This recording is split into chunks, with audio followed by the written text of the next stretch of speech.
কিছু দেখতেছি না এসে, বাট সবসময় এই জায়গাটা অনেক প্রেফার করি। এখন আসলে নতুন বছরের জন্য কেনা না, আমার এখন ছুটি চলছে, সেই জন্য সময় পেয়েছি দেখে কিনতে আসছি।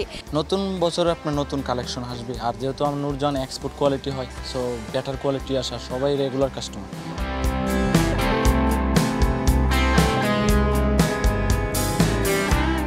দরজায় কড়া নাড়ছে নতুন বছরের আগমন, আর তাই তো বছর শেষে ক্রেতার পদচারণায় জমে উঠেছে শপিং মলগুলো।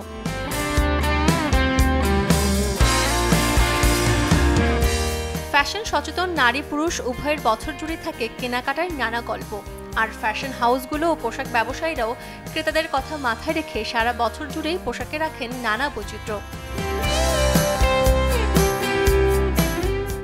এখন যেমন শীত চলতেছে, শীতের জন্য শাল আছে, কোটি আছে মেয়েদের জন্য, এগুলোও ভালো চলতেছে, ছেলেদেরও কোটি আছে।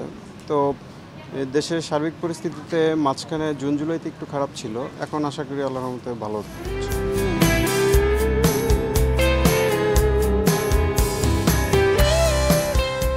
31st নাইটকে ঘিরে অনেকেই পরিবার প্রিয়জনদের জন্য সারছেন কেনাকাটা, আবার কেউ বা দৈনন্দিন প্রয়োজনে কিনছেন প্রয়োজনীয় পণ্য।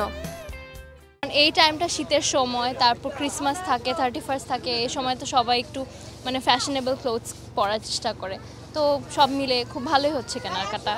নতুন বছরের জন্য আমার প্রত্যাশা আমার ক্যারিয়ার নিয়ে, পড়াশোনা নিয়ে, এছাড়া আর কোনো প্রত্যাশাই নাই।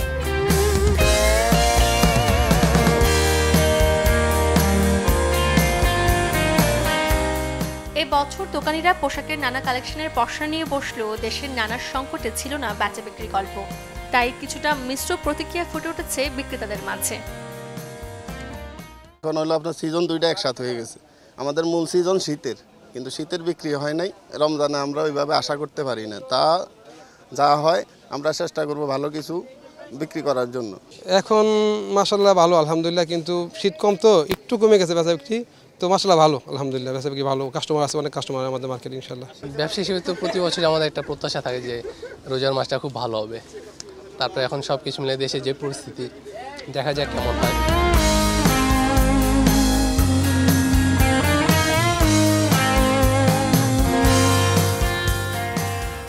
বছরকে পেছনে ফেলে নতুন বছরের আগমনে পোশাক ব্যবসায়ীরা পণ্যের কালেকশনে রাখবেন নানা ভ্যারিয়েশন, আর নতুন বছরে বাড়বে বেচা বিক্রি, এমনটাই প্রত্যাশা বিক্রেতাদের। সূচনা হাসান, চ্যানেল 24, ঢাকা।